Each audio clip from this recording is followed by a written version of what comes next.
जय हिंद, नमस्कार। मैं मोहन पाठक और सबसे बड़ी update, that's is big update. बात करेंगे महुआ मोइत्रा के बारे में। हमने पहले भी महुआ मोइत्रा के बारे में पूरा डिटेल में एक्सप्लेन किया हुआ है, किस प्रकार से उनका जीवन चलता रहा है, किस प्रकार से उनका पॉलिटिकल करियर था। लेकिन आपको बता दें कि ये जिस प्रकार से पैसे लेकर प्रश्न पूछने के मामले में लोकसभा में फंसी हुई थी कि नरेंद्र मोदी और बीजेपी के नेताओं की छवि खराब करने के लिए ये जेट नाम नहीं लूँगा मैं, उनके द्वारा ये कहा गया था कि ये मुझे अपना लॉगिन और पासवर्ड दी थी, जिसकी वजह से मेरे द्वारा पैसे लेकर जो प्रश्न पूछना था उस प्रकार से इन्होंने उतने तरीके से प्रश्न नहीं पूछे। इस प्रकार की तमाम आरोप इनके ऊपर लगे थे और इन्हीं आरोपों को लेकर इनके ऊपर एथिक्स कमेटी का शिकंजा कसा था। और उसने क्या किया, आइए उस पर डिटेल में चर्चा करते हैं। आप देख रहे हैं एमपीएस हिंदी, मैं मोहन पाठक। आप चैनल पर नए हैं तो सब्सक्राइब करके हमारे साथ डेली करंट अफेयर्स और न्यूज एनालिसिस के लिए जुड़ सकते हैं। तो आइए जानते हैं डिटेल में क्या हुआ है पूरा मामला। केस फॉर क्वेरी मामले में घिरी टीएमसी सांसद महुआ मोइत्रा की संसद सदस्यता खत्म हो चुकी है, यानी कि अब ये आज से सांसद नहीं है। एथिक्स कमेटी की रिपोर्ट के बाद उनके निष्कासन का प्रस्ताव पेश हुआ था। इसके बाद वोटिंग की गई थी। हालांकि महुआ मोइत्रा को निष्कासित करने के लिए सदन में वोटिंग शुरू होते ही विपक्ष ने बायकॉट कर दिया था। वोटिंग के बाद लोकसभा स्पीकर ने महुआ मोइत्रा के खिलाफ निष्कासन का प्रस्ताव पास कर दिया। इसके बाद लोकसभा को 11 दिसंबर तक के लिए स्थगित कर दिया गया है।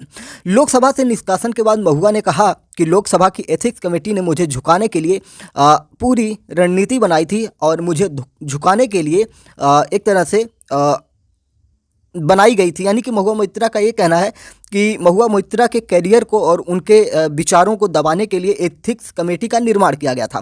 लेकिन बता दें कि पूर्व में अगर हम बात करें, पहले भी हमने आपको बताया है कि इसमें देश के बहुत सारे ऐसे लोकसभा सांसद हैं जिनके ऊपर ये गाजगिरी एथिक्स कमेटी की। इसमें भाजपा के नेता हैं, सपा के नेता हैं, बहुत सारे ऐसे नेता थे जिनके बारे में हमने डिटेल में पहले चर्चा की है। तो हमारे पुराने वीडियो आप देखते होंगे तो आप को जानकारी होगी। इससे भी पहले चर्चा के दौरान लोकसभा स्पीकर ओम बिरला ने महुआ मोइत्रा को सदन में बोलने की इजाज़त नहीं दी थी। उन्होंने कहा था कि उन्हें पैनल मीटिंग में बोलने का मौका मिला था, यानी कि वहीं पर आपको मौका मिला था जब आपके ऊपर जांच एजेंसी जो एथिक्स कमेटी बनाई गई थी उसके द्वारा आप वहाँ पर सब कुछ कह चुकी हैं, अब आपको लोकसभा में कहने का मौका नहीं मिलेगा। ऐसा ओम बिरला जो वर्तमान में लोकसभा अध्यक्ष हैं उन्होंने कहा। सांसद अपने प्रश्न खुद बनाएं और खुद ही सबमिट करें, कोई दूसरा आपकी जगह ऐसा नहीं कर सकता है। अगर ऐसा होता है तो सदन की गरिमा बनाए रखने के लिए कुछ सख्त फैसले लेने होंगे। और ये बात कही महुआ मोइत्रा मुद्दे पर लोकसभा अध्यक्ष ओम बिरला ने। आपको बता दें कि जो लॉगिन पासवर्ड होता था अब उसके नियम भी बदल दिए गए हैं लोकसभा के द्वारा। जो वहाँ की कमेटी होती है उसमें अब आएगा OTP आएगा और जो उसका मतलब लोग जो सांसद है सिर्फ वही इसको लॉगिन कर पाएगा। उनके सचिव भी अब इसको लॉगिन नहीं कर पाएंगे, यानी कि सिर्फ एक व्यक्ति इसको लॉगिन कर पाएगा। महुआ मोइत्रा ने लोकसभा से निष्कासन पर क्या क्या कहा, ये उसको हम थोड़ा डिटेल में जानने की कोशिश करते हैं। कैश या गिफ्ट कोई सबूत ही नहीं मिला, ऐसा महुआ मोइत्रा ने कहा कि मेरे खिलाफ कोई गिफ्ट या सबूत पैसा नहीं मिला है। एथिक्स कमेटी ने भी जड़ तक पहुंचे बिना मेरे खिलाफ रिपोर्ट बनाई और कंगारू कोर्ट ने बिना सबूत के मुझे सजा दी, ऐसा महुआ ने कहा। 17वीं लोकसभा वाकई ऐतिहासिक रही। इस सदन ने वुमन रिजर्वेशन रीशेड्यूलिंग बिल पारित होते देखा है। इसी सदन ने 78 महिला सांसदों में से एक के सबसे मजबूत विच हंट को भी देखा है, यानी कि अपनी बात ये कर रही हैं। इसने एक संसदीय समिति का हथियारीकरण भी देखा है। विडंबना है कि एथिक्स कमेटी नैतिक दिशा निर्देशक बनाया गया था, उसका इस्तेमाल वह करने के लिए किया जा रहा है जो उसे कभी नहीं करना था, ऐसा महुआ मोइत्रा ने कहा। पश्चिम बंगाल की मुख्यमंत्री ममता बनर्जी ने क्या कहा उसको भी हम बताएं। उन्होंने कहा कि बहुत दुख की बात है, 495 पेज के रिपोर्ट पर बस आधे घंटे में पढ़ लिया गया। गणतंत्र की हत्या हुई है, महुआ को बोलने का भी मौका नहीं दिया गया। ये किसी भी रूप में न्याय नहीं है। बीजेपी ने लोकतंत्र की हत्या की है, जनता बीजेपी को जवाब देगी। यानी कि इन्होंने वर्तमान समय में जो एनडीए की सरकार है उस पर तंज कसा है। 500 पेज की रिपोर्ट 12 बजे पेश हुई। 3 बार सदन की कार्रवाई रोकी गई क्योंकि हंगामा लगातार होता रहा। किस प्रकार से लोकसभा में आज सदन में ये रिपोर्ट पेश की गई, किस प्रकार से वो सारी चर्चाएं होती, जैसा कि मुझे जहां तक ज्ञात है लोकसभा के बारे में कि जैसा कि ममता बनर्जी कह रहे हैं कि 495 पेज लगभग वही 500 पेज है कि रिपोर्ट जो थी उसे आधे घंटे में पढ़ लिया गया। तो ऐसा मुझे जहाँ तक नॉलेज है लोकसभा के बारे में, उसमें ऐसा होता है कि जो भी रिपोर्ट अगर पेश की जाती है तो उस रिपोर्ट की जो हार्ड कॉपी होती है या सॉफ्ट कॉपी, वैसे अब लोकसभा में भी सॉफ्ट कॉपी का इस्तेमाल हो रहा है, यानी कि जो उनके पास डेस्क होता है उस पर डाटा भेज दिया जाता है सॉफ्ट कॉपी में। जो सॉफ्ट कॉपी यानी हार्ड कॉपी और सॉफ्ट कॉपी। सॉफ्ट कॉपी क्या होता है, जो हमारे डिजिटली रूप में होता है, हमारे मोबाइल के अंदर जो चीज़ें दिखाई पढ़ते हैं, जैसे हम कोई आर्टिकल पढ़ रहे हैं, किताब पढ़ रहे हैं, वो सॉफ्ट कॉपी होता है। जब हम प्रिंट आउट निकाल लेते हैं अपने हाथों में लेके उसको पढ़ते हैं किताब के रूप में या पेज के रूप में, तो वो हार्ड कॉपी होता है। उम्मीद है कि समझ में आ गया होगा। तो सभी के पास, जितने भी लोकसभा सदस्य होते हैं, सभी के पास वो डाटा मौजूद होता है और जिसके द्वारा ये बोला जाता है, सदन में बोलकर बताया जाता है, वो कुछ महत्वपूर्ण पॉइंट्स को इसको बोल के बताता है। जैसे आपको याद होगा कि जब कोई बजट पेश होता है, जैसे धन विधेयक वगैरह पेश होता है, तो सबके पास वो पेपर होते हैं हर भाषा में, जो जिस भाषा का होता है, क्योंकि भारत विभिन्न भाषाओं का देश है, तो इसी प्रकार से होता है। तो ये सारी चीज़ें हैं। आधा घंटा में अगर बोला गया तो कुछ महत्वपूर्ण पॉइंट्स ही बोले गए होंगे, बाकी पूरी रिपोर्ट सभी सदस्यों के पास रही होगी। समझ में आ गया होगा। आगे चलते हैं। सुबह से क्या हुआ पूरा घटनाक्रम आपको बताएंगे। आज 8 दिसंबर था, दिन शुक्रवार था, लोकसभा 2023। ठीक है। सदन में सुबह 11 बजे की जब कार्यवाही शुरू होती है तो एथिक्स कमेटी की 500 पेज की रिपोर्ट पेश की जाती है। 12 बजे एथिक्स कमेटी चेयरमैन विजय सोनकर ने रिपोर्ट पेश की, जिसमें महुआ की सदस्यता रद्द करने की सिफारिश और कानूनी जांच की मांग की गई थी।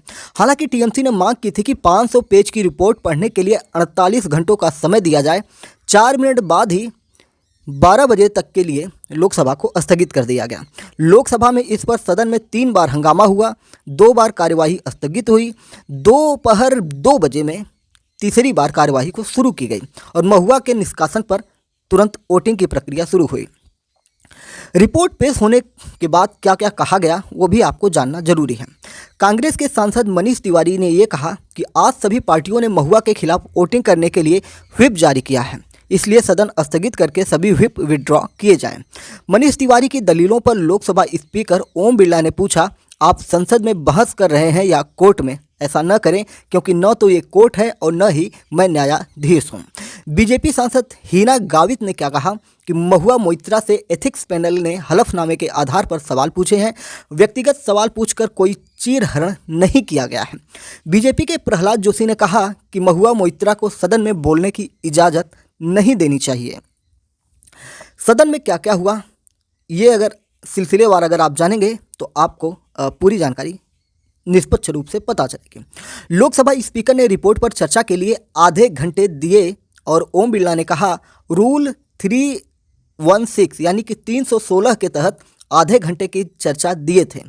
इसके बाद विपक्ष के नेता अधीर रंजन चौधरी ने इसे पढ़ने में 3 दिन का समय मांगा था। जो अधीर रंजन चौधरी है, ये वही वाले अधीर रंजन चौधरी हैं जिन्होंने बालकनाथ, जो योगी बालकनाथ राजस्थान के हैं, उन पर ये कमेंट किया था कि ये होने वाले मुख्यमंत्री हैं, जिसके बाद वो वीडियो वायरल हुआ था। हमने भी अपने MPS हिंदी पर डाला हुआ है। उन्होंने 3 दिन पढ़ने का समय मांगा है। विपक्ष ने सदन में मोदी सरकार हाय हाय के नारे लगाए। टीएमसी सांसदों की अगुवाई में विपक्ष ने सदन में मोदी सरकार हाय हाय के नारे लगाए थे। विपक्ष के हंगामे के बीच सदन की कार्यवाही 2 बजे तक के लिए स्थगित कर दी गई थी। उधर सदन के बाहर मीडिया से बातचीत में कांग्रेस नेता शशि थरूर ने इसे इंसाफ का मजाक उड़ाना बताया था। थरूर बोले, ये रिपोर्ट आधी अधूरी है। कांग्रेस सांसद शशि थरूर ने कहा कि ऐसा लगता है 2.5 मिनट में किसी ने तैयार कर दी हो। आरोप लगाने वालों से जिरह करने का कोई प्रयास नहीं किया गया। सीधे संसद सदस्य के सस्पेंशन पर पहुंचना वास्तव में अपमानजनक है।